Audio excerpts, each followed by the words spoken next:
আসসালামু আলাইকুম। গত এক সপ্তাহে কি কি ঘটনা ঘটলো? ভারতীয় হাই কমিশনার আহ, দীনেশ ত্রিবেদী। আচ্ছা, তার আগে থেকে বলি। ঢাকায় আসলো সাজিও গোর। সাজিও গোর আসার পরে দৃশ্যমান যে মিটিংগুলো, পররাষ্ট্রমন্ত্রী, তারপর আপনার প্রধানমন্ত্রী, তাদের সঙ্গে দৃশ্যমান মিটিং হলো। কিন্তু এই মিটিং এর বাইরে অদৃশ্য কিছু আলাপ উঠলো। এই আলাপগুলো নিয়ে আমরা যদিও দায়িত্ব নিয়ে কোনো কন্টেন্ট করিনি। যে আলাপগুলো উঠেছে, তিনি সাবির হোসেন চৌধুরীর সঙ্গে কথা বলেছেন, তিনি জাতীয় পার্টির চেয়ারম্যান জিএম কাদেরের সঙ্গে কথা বলেছেন, কিন্তু এগুলোর কোনো সুনির্দিষ্ট তথ্য কেউ প্রকাশ করতে পারেনি। কোন সময়ে কখন কি সাজিও গোরের নৈশভোজ এবং সাংস্কৃতিক অনুষ্ঠান বাতিল হয়েছিল। এরপর পর্দায় আসছেন দীনেশ ত্রিবেদী। দীনেশ ত্রিবেদী বাণিজ্য জ্বালানি মন্ত্রীর সঙ্গে দেখা করলেন, পররাষ্ট্রমন্ত্রীর সঙ্গে দেখা করলেন। তারপর তিনি প্রধানমন্ত্রীর সঙ্গে দেখা করে সাই করে উড়াল দিলেন দিল্লিতে, এবং দিল্লিতে গিয়ে তিনি তার প্রধানমন্ত্রী, দীনেশ ত্রিবেদী নিজেও মন্ত্রী মর্যাদার, তার প্রধানমন্ত্রী নরেন্দ্র মোদীর সঙ্গে মিটিং করলেন। এই নরেন্দ্র মোদীর সাথে মিটিংটা চমকপ্রদ মিটিং নিয়ে আমি আপনাদের সামনে একটা আলোচনা করেছি, কন্টেন্ট করেছি। আজকে আমি এই প্রেক্ষাপটে আরেকটা সংবাদের দিকে একটু নজর দিতে চাই। ওই খবরটায় নজর দেওয়ার আগে আমি আপনাদেরকে শুধু একটু বলে নিতে চাই যা চলছে গত কয়েকদিনে। এবং এটার মধ্যে আরেকটা চমকপ্রদ খবর হলো, দিল্লিতে দীনেশ ত্রিবেদী এবং নরেন্দ্র মোদী তো মিটিং হয়েছেই, মিটিং হয়েছে অজিত দোভাল, ভারতের নিরাপত্তা উপদেষ্টা, এবং সার্জিও গোরের সাথে। সার্জিও গোর কিন্তু বাংলাদেশ ঘুরে গেলেন। দেখেন, এই সমস্তগুলো সূত্র মিলিয়ে আমি শুধু এটুকু বলতে পারি যে এগুলোর পেছনে ভিন্ন কোনো একটা উদ্দেশ্য অবশ্যই অবশ্যই আছে। মানে ভিন্ন কোনো বিষয়ের মধ্যে নিহিত আছে, গোপন কোনো বিষয় নিহিত আছে। শুধুমাত্র প্রধানমন্ত্রীর সাথে দীনেশ ত্রিবেদীর মিটিং এর পরে বাংলাদেশের পক্ষ থেকে জানানো হয়েছিল শেখ হাসিনা ইস্যু আলাপ হয়েছে। আলাপ হয়েছে কি শেখ হাসিনা ফেরত দিতে চায়।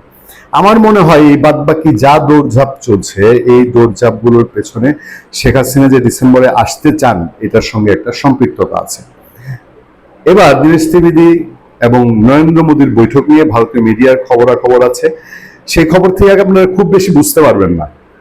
এইটুক কথা বলার জন্য দীনেশ ত্রিবেদী দিল্লি উড়ে গেছেন প্রধানমন্ত্রীর সঙ্গে দেখা করতে, এটা কি বিশ্বাসযোগ্য? ঢাকা দিল্লির টেকসই সম্পর্কে মোদীর নির্দেশনা চেয়েছেন ত্রিবেদী।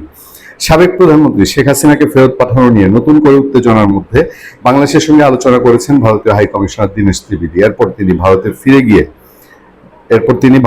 ফিরে গিয়ে প্রধানমন্ত্রী নরেন্দ্র মোদীর সঙ্গে সাক্ষাৎ করেছেন। এ সময় তিনি ঢাকা ও দিল্লির মধ্যে দ্বিপক্ষীয় টেকসই সম্পর্কের বিষয়ে মোদীর গাইডেন্স বা নির্দেশনা চেয়েছেন। অন্যদিকে চলতি রীতি অধীনে শেখ হাসিনাকে ফেরত পাঠানোর বিষয়টি যাচাই করে দেখছে দিল্লি। আজ বুধবার ইন্ডিয়ান এক্সপ্রেস, টেলিগ্রাম ও ইন্ডিয়া টুডে এসব নিয়ে রিপোর্ট করেছে। ইন্ডিয়ান এক্সপ্রেসের শিরোনাম, day after talks with Tarique Rahman, Dinesh Trivedi meets PM Narendra Modi. এতে বলা হয়, বাংলাদেশের প্রধানমন্ত্রী তারেক রহমানের সঙ্গে সাক্ষাতের একদিন পর ঢাকায় নিযুক্ত ভারতের হাই কমিশনার দীনেশ ত্রিবেদী প্রধানমন্ত্রী নরেন্দ্র মোদীর সঙ্গে সাক্ষাৎ করেছেন দিল্লিতে। এ সময় তিনি ঢাকা ও দিল্লির মধ্যে টেকসই দ্বিপক্ষীয় সম্পর্কের ক্ষেত্রে প্রয়োজনীয় নির্দেশনা চেয়েছেন। পরে এক্সে দেওয়া এক পোস্টে বাংলাদেশের ভারতের হাই কমিশনার লিখেছেন, প্রধানমন্ত্রী নরেন্দ্র মোদীর সঙ্গে মঙ্গলবার সাক্ষাৎ করেছেন হাই কমিশনার দীনেশ ত্রিবেদী। ভারত ও বাংলাদেশের মধ্যে জনকেন্দ্রিক আরো শক্তিশালী বহুমুখী ও টেকসই দ্বিপক্ষীয় সম্পর্কের বিষয়ে প্রধানমন্ত্রী মোদীর নির্দেশনা চেয়েছেন তিনি। বাংলাদেশ থেকে ক্ষমতাচ্যুত সাবেক প্রধানমন্ত্রী শেখ হাসিনা 6 দিন আগে যে বক্তব্য রেখেছেন ভারতের, তাতে ঢাকা ক্ষুব্ধ। সোমবার বাংলাদেশের প্রধানমন্ত্রী তারেক রহমানের সঙ্গে সাক্ষাৎ করেন ত্রিবেদী। এ সময় শেখ হাসিনাকে ফেরত পাঠানোর ইস্যু তুলে ধরেন বাংলাদেশের প্রধানমন্ত্রী।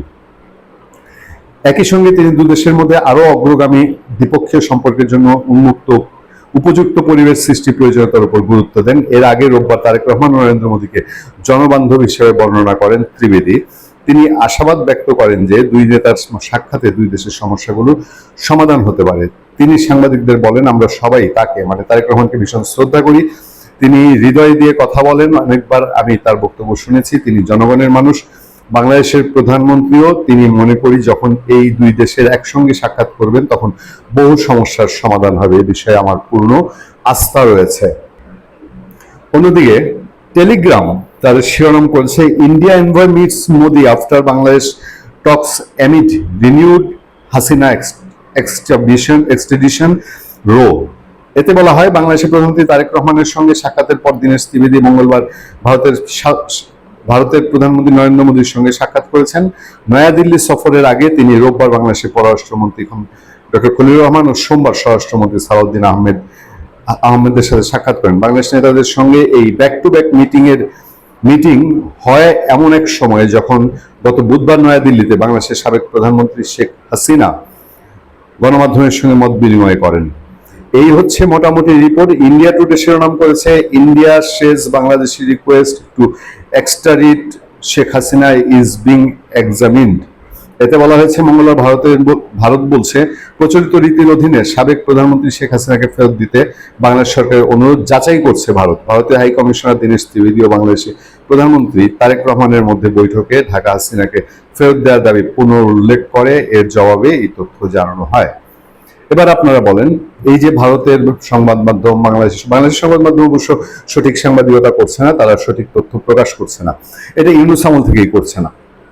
কিন্তু এখন যে সিচুয়েশন তৈরি হচ্ছে, আমার মনে হয় দেখবেন আগামী 2 থেকে 2.5 মাসের মধ্যে বাংলাদেশের সংবাদপত্রগুলো রাজনীতির এমন একটা হাইপ উঠবে যে সকলের নিউজ সমানভাবে তাদের প্রচার করতে হবে। পরিস্থিতি লক্ষ্য করলে সেদিকে দেখা যায়। এবং এই যে কূটনৈতিক দৌড়ঝাঁপ, এই দৌড়ঝাঁপগুলো 5 আগস্টের পট পরিবর্তনের আগে বাংলাদেশে হয়েছে। এখন আবার একই রকম দৌড়ঝাঁপ হচ্ছে। এই দৌড়ঝাঁপের অর্থ আমি এই মনে করি না যে তারেক রহমান সরকার কেউ ফেলে দিচ্ছে।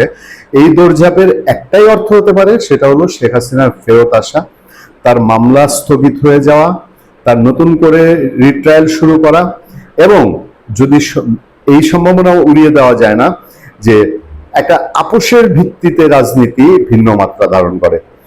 ভালো থাকবেন, সুস্থ থাকবেন। আপনাদের সাথে আমি আতিক রহমান, পূর্ণিয়া।